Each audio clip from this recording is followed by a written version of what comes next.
میرے دوستوں بزرگوں عزیزوں، ہمیں جتنی بھی دنیا کی ضروریات میں مشکلات پیش آتی ہیں اس کی سب سے بنیادی وجہ یہ ہے کہ سفر سے متعلق دعائیں یاد نہیں رکھتے۔ اب تو عجیب عجیب قسم کے فیشن چل پڑے ہیں اور اچھے اچھے لوگوں کی طبیعتیں رواجی طریقوں سے زیادہ متاثر ہیں بنسبت سنت طریقوں کے۔ گاڑیوں میں، جہازوں میں ٹیپ چلا دیتے ہیں دعا کا، سبحان اللہ سخر لنا ھذا وما كنا له مقرنین۔ کتنے محرومی کی نکمے پن کی بات ہے کہ مادی آلات وہی دعا بھی پڑھ دیں، خود دعا نہ پڑھے۔ گاڑیوں میں دعا لکھ کے لٹکا لی، شیشے پہ لکھ لی، اس سے حفاظت نہ ہوگی جب تک خود نہ پڑھے گا، جب تک خود نہ پڑھے گا۔ جنہیں تعویذات کی عادت ہو جاتی ہے نا، وہ لکھ کے لٹکا لینے کو کافی سمجھ لیتے ہیں، حالانکہ قرآن آیات کے خود پڑھنے کا جو اثر ہے وہ لکھ کے لٹکانے کا نہیں ہے۔ ایسا سمجھتے تھے یہ ساری شکلیں باہر کی ہیں، عمل اندر کی شکل ہے۔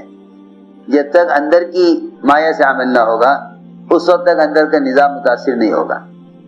ساری چیزیں، سارے طریقے خارجی ہیں، صرف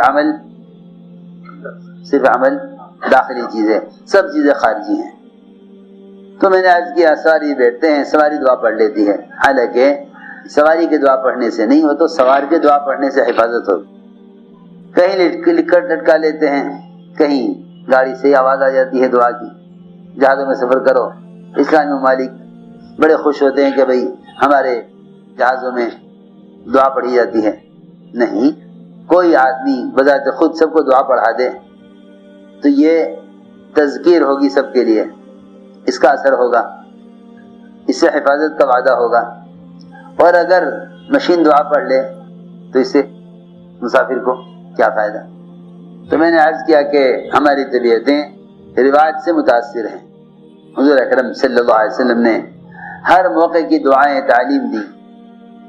جبیر ابن مطعم جب بھی جاتے تجارتی سفر میں تو وہاں سے واپس آتے بڑے خستہ حال میں، تجارت میں نفع نہ ہوتا، نقصان ہو جاتا۔ عرض کیا گیا یا رسول اللہ، میں جب بھی جاتا ہوں تجارتی سفر میں مجھے نقصان ہوتا ہے۔ آپ نے فرمایا کہ جبیر کیا ہم تمہیں ایسی دعا نہ سکھلا دیں، ایسی آیت تمہیں نہ سکھلاویں کہ اگر تم انہیں اسے اس ترتیب سے پڑھو تو تم اپنے تمام تجارت کے ساتھیوں میں سب سے زیادہ نفع کے ساتھ سب سے زیادہ مال لے کر واپس آؤ۔ عرض کیا ہاں ضرور فرمائیے۔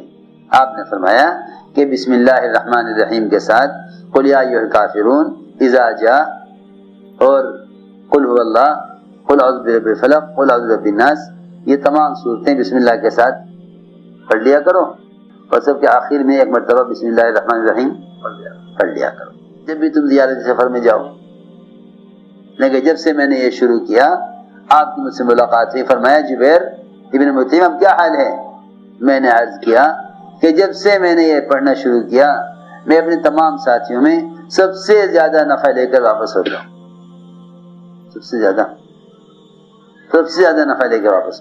جب مادی اسباب کا یقین دلوں پر چھا جاتا ہے تو دعاؤں کا مزاج ختم ہو جاتا ہے۔ میں یوں کروں گا تو یوں ہو جائے گا، میں یوں کروں گا تو یوں ہو جائے گا، میں یوں کروں گا تو یوں ہو جائے گا، اور اللہ تعالیٰ ایسے موقع پہ لا کر نقصان میں ڈالتے ہیں کہ ساری اسکیمیں رکھے رہ جاتی ہیں۔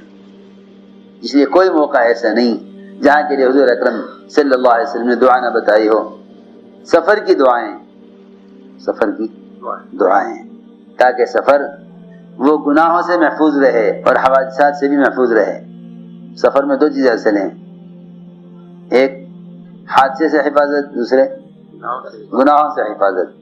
الراکب شیطان والراکبان شیطانان والثلاثۃ رکب، ایک اکیلا مسافر شیطان اور دو شیطان، تین ہو تو جماعت ہے۔ تو میں نے عرض کیا کہ سفر کی دعاؤں کا اہتمام زیادہ کیا کرو، کیونکہ فرمایا کہ السفر قطعۃ من النار، سفر قطعۃ من النار، کہ سفر جہنم کا ٹکڑا ہے۔ سفر جہنم کا ٹکڑا. حضرت عثمان نے فرمایا کہ اگر یہ حدیث نہ ہوتی تو میں اسے الٹ دیتا, اگر یہ حدیث نہ ہوتی تو میں اس کو الٹ دیتا, کیونکہ اللہ کے نبی نے اسی طرح فرمایا تو یہی زیادہ صحیح ہے. اگر یہ حدیث نہ ہوتی تو میں یہ کہتا کہ سفر جہنم کا ایک ٹکڑا نہیں بلکہ جہنم سفر کا ایک ٹکڑا ہے. حدیث نہ ہوتی تو میں کیا کہتا, جہنم سفر کا ایک ٹکڑا ہے.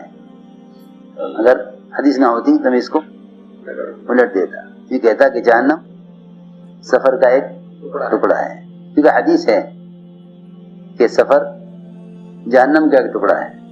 اگر حدیث نہ ہوتی تو میں یہ کہتا کہ نہیں بلکہ جہنم سفر کا ایک ٹکڑا ہے. اس لیے کسی بھی طرح کی سواری ہو, اس سواری کو ہمیشہ اللہ کے قبضے میں یقین کرنا چاہیے, ہمیشہ اللہ کے قبضے میں یقین کرنا چاہیے. یہ اللہ رب العزت خود چلا رہے ہیں. جہاز میں سفر کر رہے تھے, ایسے طوفان آ گیا, ایسا طوفان کہ سارے جہاز والے چیخنے لگے, اب گرا اب گرا. تو وہ عرب پائلٹ تھا, آگے پوچھے کیا کریں. ہم نے کہا کہ تم نے جہاز کے اڑنے کے لیے جتنا تمہارا مشینی نظام ہے تم نے صرف اسی کو سمجھا نا. قرآن کی وہ آیتیں کیوں نہیں یاد کرتے جس میں اللہ نے فرمایا کہ جتنی بھی چڑیا سے لے کے راکٹوں تک آسمان اڑنے والی چیزیں ہیں ان کو تنہ تنہا اللہ ہی تھامے ہوئے ہیں. چڑیا سے لے کے راکٹ تک جو بھی چیز فضا میں اڑنے والی ہے اس کو تنہ تنہا اللہ ہی تھامے ہوئے ہیں. یہ دونوں قرآن کی آیتیں کیوں نہیں پڑھی تم نے؟ کیونکہ تمہارا سارا یقین جہاز کی مشینری پر ہے. دیکھ لو اللہ نے ہوا چلائی, ہمارا جہاز ادھر سے ادھر ادھر سے ادھر. ألم يرى الطير مسخرات في جو السماء ما يمسكهن إلا الله أولم يرى الطير فوقهم صافات ويقبضن ما يمسكهن إلا الرحمن. ایک جگہ الا اللہ فرمایا, ایک جگہ الا الرحمن. یہ وہ اپنی اس میں ذات سے اس میں صفات سے وہی تنہ تنہا تھامے ہوئے ہیں. جیسے ہی آیتیں پڑھی دو جہاز ایسا ہو گیا جیسے زمین پہ کھڑا ہو, ایسا ہو گیا جیسا بالکل ساری حرکت ختم ہو گئی. بات یہ ہے کہ سفر کی دعاؤں کو اہتمام سے پڑھا کرو, ورنہ یہ اونٹ کی سواری پر شیطان سوار ہوتا ہے.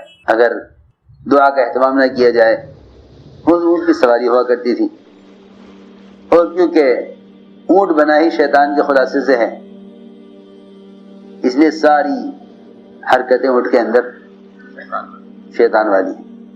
کینہ اس کے اندر, غصہ اس کے اندر, بدلہ اور انتقام کا مزاج اس کے اندر.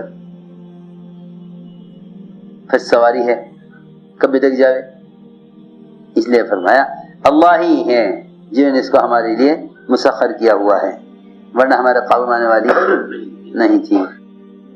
کہتے ہیں ابو لاس خزاعی کہ حضور اکرم صلی اللہ علیہ وسلم نے ہمیں صدقے کے اونٹوں میں سے اونٹ دیا حج کے لیے.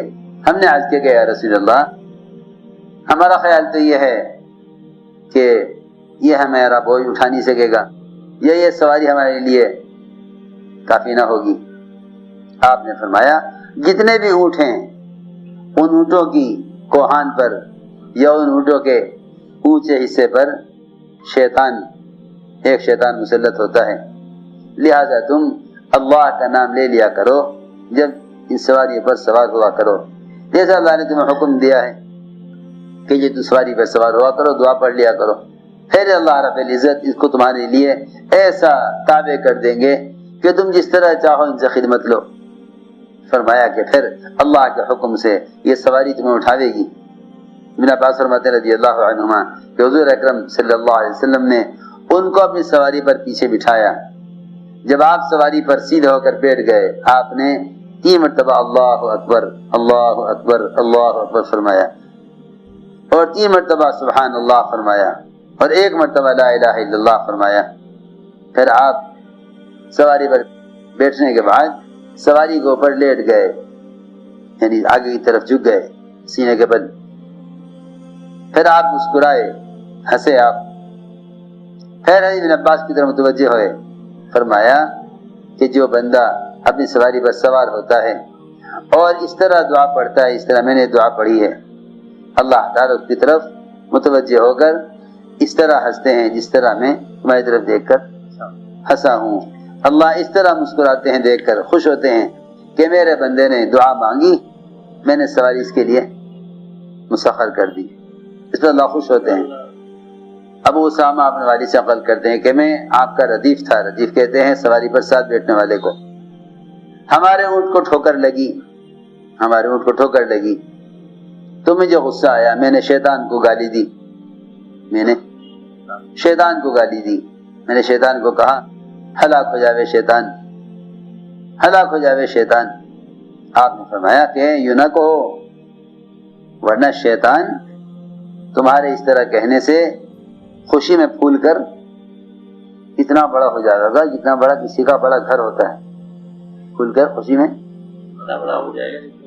ہاں, کسی کا بڑا گھر ہوتا ہے, بڑے گھر کی طرح ہو جائے گا شیطان پھول کر خوشی میں کہ اچھا میں نے گرایا اس کو, ٹھوکر میں نے لگائی, خوش ہو جائے گا شیطان.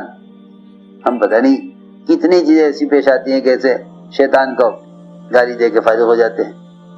میں نے کہا تعیس الشیطان, آپ نے فرمایا کہ یوں مت کہو, اگر تم ایسا کہو گے تو شیطان خوشی میں پھول کر گھر سے زیادہ بڑا ہو جائے گا, اور یوں کہے گا کہ میری طاقت ایسی ہے کہ میں نے اس کی سواری کو ٹھوکر لگا دیا, گرا دیا. لیکن کہو بسم اللہ, ٹھوکر لگے تو بسم اللہ کہو. بعض لوگوں کی عادت ہوتی ہے اچانک بریک کر آ گیا, اچانک کوئی بات, بسم اللہ بسم اللہ بسم اللہ, اللہ تعالیٰ فوراً حفاظت فرماتے ہیں. اور جو بیچارے ہائے ہائے کرتے ہیں نا, ہائے ہائے, جس کام میں فوراً بسم اللہ کہہ دو, اللہ تعالیٰ کی قدرت فوراً آڑے آ جاتی ہے حفاظت کے لیے. فرمائیں یوں نہ کہو, بلکہ یہ مت کہو شیطان نے یہ کر دیا, یہ کہو بسم اللہ. جیسے تم بسم اللہ کہو گے شیطان تمہارے بسم اللہ کہنے سے سکڑ کر چھوٹا ہو کر مکھی کی طرح ہو جائے گا. انس بن مالک فرماتے ہیں کہ حضور اکرم صلی اللہ علیہ وسلم جب کسی زمین میں اونچی جگہ پر چڑھتے تو فرماتے اللہم لک الشرف وعلی کل شرف, اے اللہ آپ ہر بلند جگہ سے زیادہ بلند تر ہیں, آپ ہر بلند جگہ سے زیادہ بلند ہیں, اور آپ کا ہر حال میں شکر ہے. ایک روایت میں ہے حضرت انس فرماتے ہیں کہ جب ہم کہیں اترتے, ٹھکانہ کہیں کسی منزل پر اترتے, تو ہم کجاوے کھولتے ہوئے بھی تسبیح پڑھتے رہتے تھے زبان سے. عوف کہتے ہیں کہ عبداللہ بن مسعود رضی اللہ تعالیٰ عنہ جب اپنے گھر سے نکلتے تو یہ کہتے ہوئے نکلتے بسم اللہ توکلت علی اللہ لا حول ولا قوت الا باللہ. کعب قرظی کہتے ہیں کہ قرآن میں اس کا حکم ہے ارکبوا فیہا بسم اللہ, یعنی جب سواری پر سوار ہو تو بسم اللہ کہہ لو, ارکبوا فیہا بسم اللہ. وقال ارکبوا فیہا بسم اللہ مجراہا مرساہا, کہ جب سواری پر سوار ہو تو بسم اللہ کہہ لیا کرو. یہ قرآن میں اس کا حکم ہے ارکبوا فیہا بسم اللہ. اور کہو علی اللہ توکلنا. وقال ارکبوا فیہا بسم اللہ مجراہا مرساہا, کہ جب سواری پر سوار ہو تو بسم اللہ کہہ لیا کرو. یہ قرآن میں اس کا حکم ہے ارکبوا فیہا بسم اللہ.